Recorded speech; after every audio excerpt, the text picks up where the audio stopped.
Good evening, everyone. We're going to call the meeting to order. Any disclosures of pecuniary interest in the general nature thereof? No? Can I get adoption of the minutes from our Water Wastewater Committee meeting that was held September 27th, 2022? It's been a bit. Councillor Desjardins, his support, Councillor Carrick, all in favor? That carries. So items for consideration, we have item 1, which is the water distribution summary report for 2022. And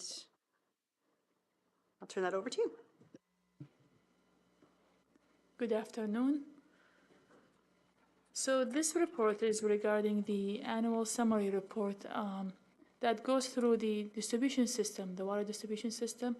It's an annual presentation for members of council regarding the distribution system, from sampling points and how many samples we collect.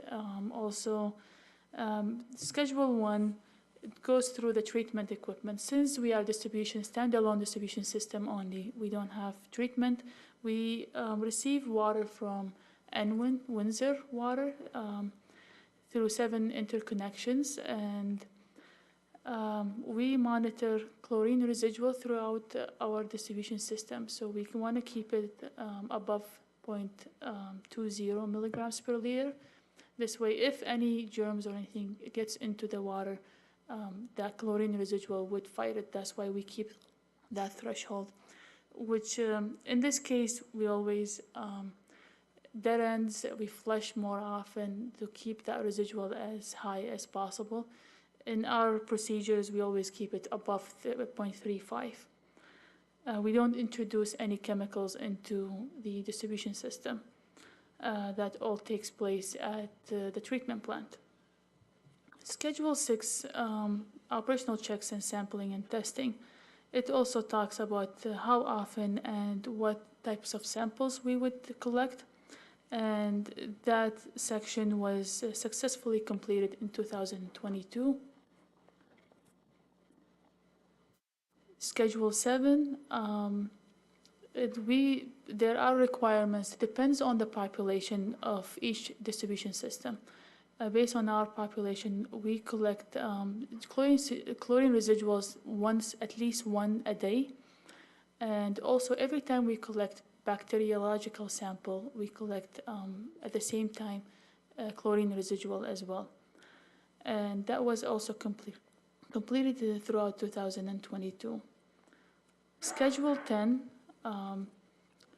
we have collected 572 samples that would be tested for E. coli and 165 for total coliform. And Schedule 13, chemical sampling and testing. There are 3 types of chemicals that we test, that we're required to test throughout the system. The THMs or trihalomethanes, and also the haloacidic acids. Those 2 samples are collected once every 3 months, and we run an average every year. And since this was a requirement, we've been collecting, and we've never had any exceedance in any of these. Lead sampling, which is Schedule 15.1, this was introduced back in 2008.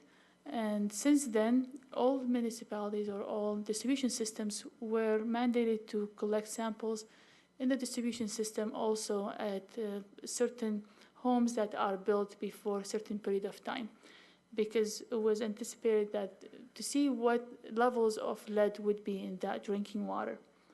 And since then, the town was collecting, we used to collect, there is 2 rounds every year, winter and summer, to compare the samples to see if there is any difference in temperature in the water, if it would affect the lead seeping into the water. But since our distribution system contains no lead pipes, and our lead samples were low, almost zero, even at the plumbing samples that we were collecting. And every time we come across any lead service that feeds into any private residence, we would replace it up to the 3 feet from the foundation. This way would help the homeowner get rid of that lead service. And since then, we've been exempt from the plumbing samples. So we only collect alkalinity and pH twice a year. And we do that throughout the distribution system. No plumbing samples are required. Schedule 16 is reporting of an adverse of any test results. So any of the chemical or biological samples that we collect, it comes back higher above the threshold. We're mandated to report that adverse to the Ministry of Health and Ministry of Environment. In 2022, we had no adverse sample results.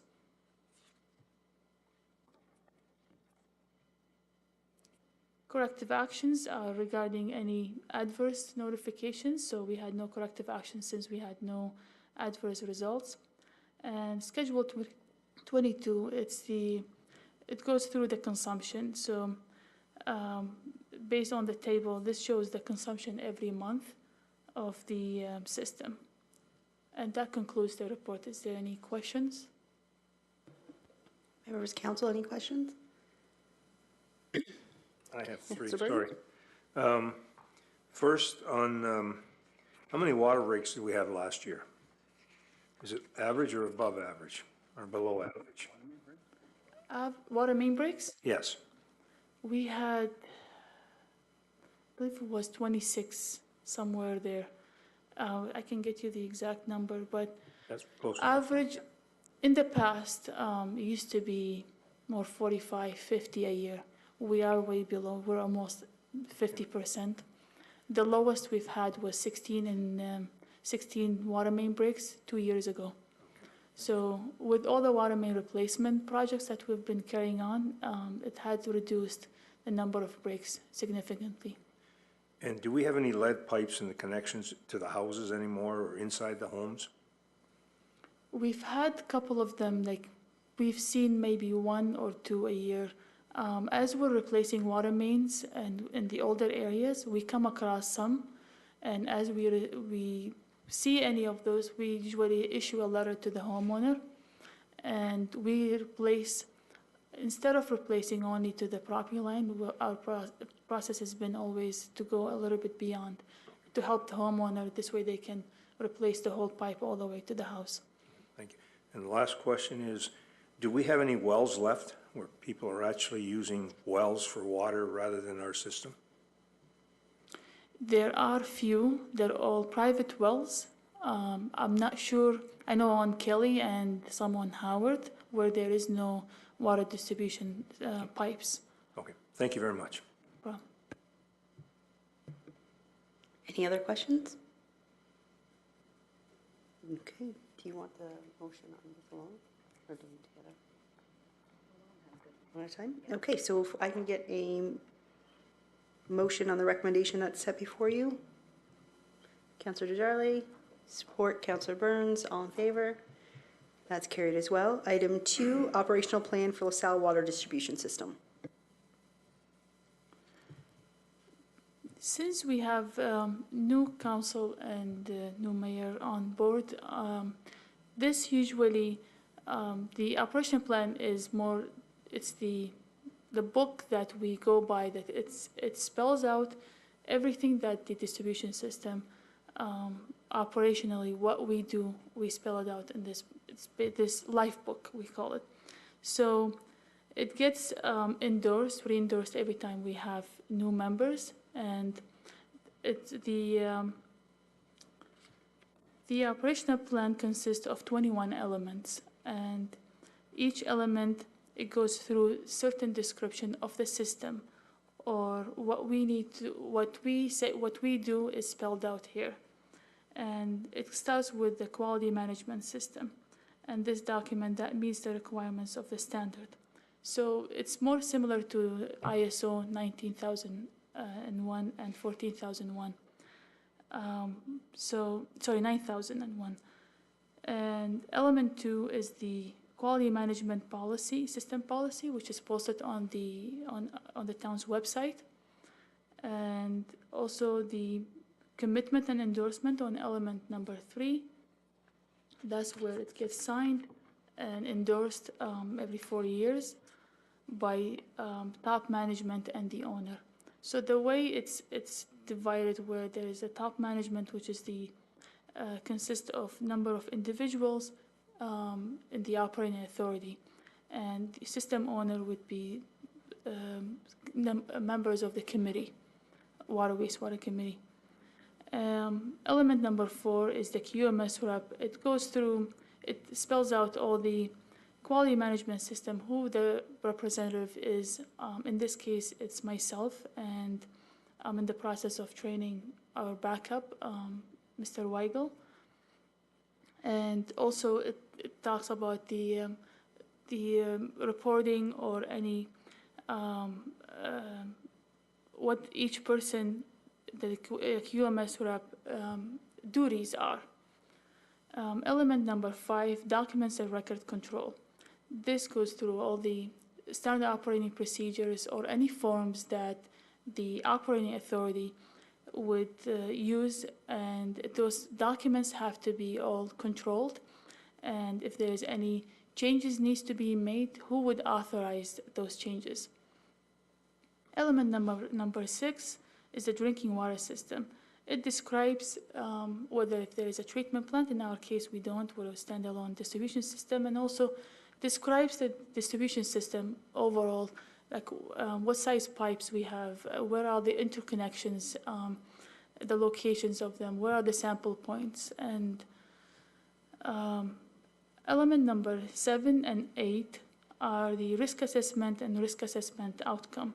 These are highly confidential elements, and it contains all the procedures and also contact information. So if we have any emergency that would affect our distribution system, that's where we would go, and we'll go through which procedure we need to follow and who we need to contact.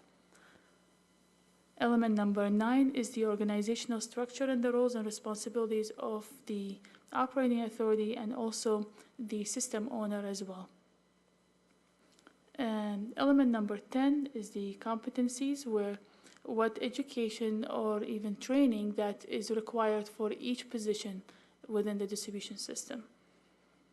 And element number 11 is the personal coverage. So we talk there about how we cover, whether it's during business hours or even after hours, what procedure we would follow, and if there is any strike or lockout, what the process would be and the procedure we would follow in that case as well. This way, because the system, we still have to deliver safe drinking water at 24 hours and 7 days a week. Communications, this element talks about the communication, whether it's between certain positions or certain individuals or even to the public or with certain authorities as well. Element number 13, essential supplies and services. So we keep a list of all the essential supplies and services, whether it's phone numbers, where to find it, if we're looking after hours, let's say for certain fittings or material, and if you have a new person or something, that's where all that would be spelled out, who to call, who to contact, and where we can get all that material. Element number 14, review and provision of the infrastructure. This goes through how often we would meet with certain departments as well, also with, let's say, engineering and to planning for future replacement, and how do we come to that conclusion, like which project we would carry on for the next 5 years. Element number 15, infrastructure maintenance and rehabilitation. That kind of goes along with element number 14 as well. Number 16 is sampling, testing, and monitoring. It's how often do we sample, or even with the processes of calibration of equipment as well. All that is spelled out in that element. Measurement and recording equipment and calibration and maintenance. This would be, as well, it's kind of ties in with element number 16. Element number 18, emergency management. How often do we meet, or procedure of the maintenance and the state of emergency preparedness? So we have standard operating procedures for every type of emergency that we could think of that would affect our distribution system. And then what to do in those situations and who to contact as well. Element number 19 is the internal audit. This is the procedure of how often we would conduct the internal audit and who can be the auditor, and if it's someone internal or not, the qualification, and who to contact as well. Element number 20 is the management review. This is conducted at least once a year, and there are certain number of items that we have to follow, and we also, as once the minutes are produced, usually are presented to the system owner as well. Element number 21 is the last element that was added a few years ago, is the continual improvement. So we always review during the meetings and throughout the year whether if there is any gaps in our system where we need to do any continual improvement, and we document it in certain documentation forms as well. And that concludes the report. Is there any questions? Members of council? Councilor DeCharlie?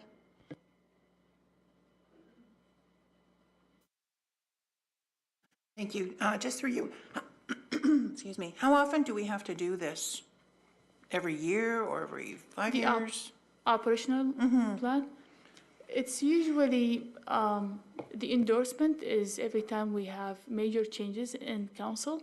So the previous one was signed also by the previous mayor and the CIO. So basically every 4 years, or it depends. Okay, and then because Windsor, NWIN is our water supplier, we share everything with them, all the information with them as well? We are not obligated to share with them, but they're more obligated to share with us because they're our suppliers. So there are certain, the previous report to this one, whenever it's produced with NWIN, they usually send it to us because that one, the deadline for it is end of March. So they have to share it with us before end of March. But in our case, we don't have to share this because we don't feed NWIN system. Any other questions, comments? No? Okay, so before you, there's a recommendation to receive the operational plan for LaSalle Water Distribution System and to endorse the 2023 operational plan.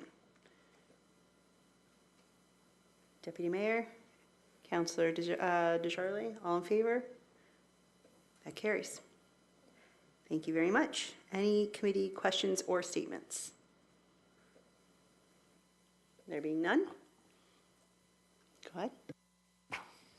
Perhaps just since we haven't met since September, to officially welcome the Supervisor of Water and Wastewater, Jay Wagle. He has been an employee of the Channel LaSalle for a number of years. We won't go into that. I would say that the pressures of management, he didn't have glasses and he had dark hair before he took this job. So the pressures of management have really gotten to him. But no, we welcome Jay as part of a succession planning process we've had here. Obviously, Rob Mackey was with us and had left in September. We wish him well in his new role. However, we are excited to have Jay with us in this new role. He has been a water leader for a number of years, and even before that, as part of the water department. So again, welcome to Jay as part of the management team, and again, officially as part of the meeting. Thank you very much. Okay, with that, the next meeting of Water and Wastewater is scheduled for May 23rd at 4:30 p.m. And we will adjourn.